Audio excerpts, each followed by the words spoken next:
नमस्कार मंडळी, आज मोड आलेल्या मटकीची उसळ करते. ही मटकी मी शिजवून घेतली आहे 2 शिट्ट्यांमध्ये आणि त्यासाठी मी कांदा टोमॅटो चिरून घेतला आहे, लसूण बारीक ठेचून घेतला आहे, ही लाल मिरची मी फोडणीला घालणार आहे आणि कोथिंबीर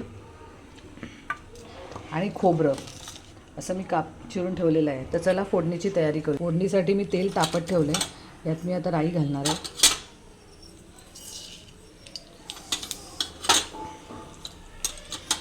राई तडतडायला लागली की थोडंसं जिरं,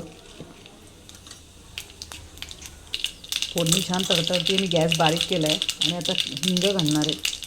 हिंग घातल्यानंतर हे लसणाचे तुकडे मी त्यात टाकणार आहे फ्राय करायला.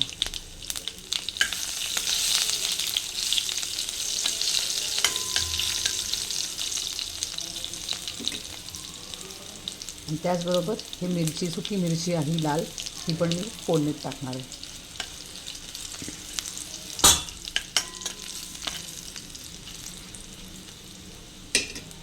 लसूण आणि मिरची छान फ्राय झाली. आता त्यात थोडी हळद,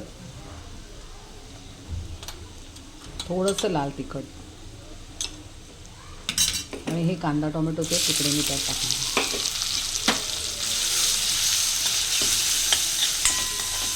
छान हलवून घेणार आहे. आपला कांदा छान फ्राय झाला आहे. आता ह्यात आपण ही शिजवलेली उसळ घालणार आहोत.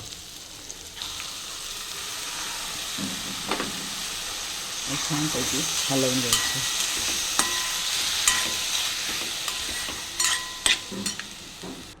तर ह्यात मी थोडंसं किंचित पाणी घालणार आहे. हे पाणी म्हणजे मी मटकी शिजवताना जे पाणी येतं शिजल्यानंतर, तेच पाणी मी थोडं ठेवलं आहे आणि तेच परत मी त्यात घालणार आहे. आता चवीनुसार मीठ,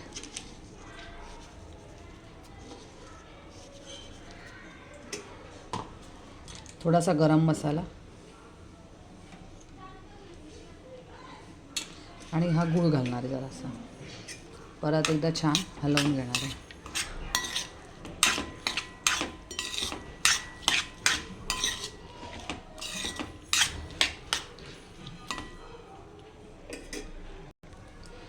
भाजी जरा छान होत आली आहे. आता ह्यात मी खोबरं आणि कोथिंबीरीचं मिश्रण घालणार आहे आणि एकदा मस्त हलवून घेऊन 5 मिनटं फक्त तिला वाफेवर ठेवणार आहे, कारण आपण बाकीच्या ज्या गोष्टी घातल्या त्या सगळ्या छान मिळून येऊन शिजल्या पाहिजेत म्हणून. तर मंडळी, ही मोड आलेल्या मटकीची उसळ तुम्हाला कशी वाटली ते नक्की कळवा. चॅनलला लाईक आणि सबस्क्राईब करा. थँक्यू.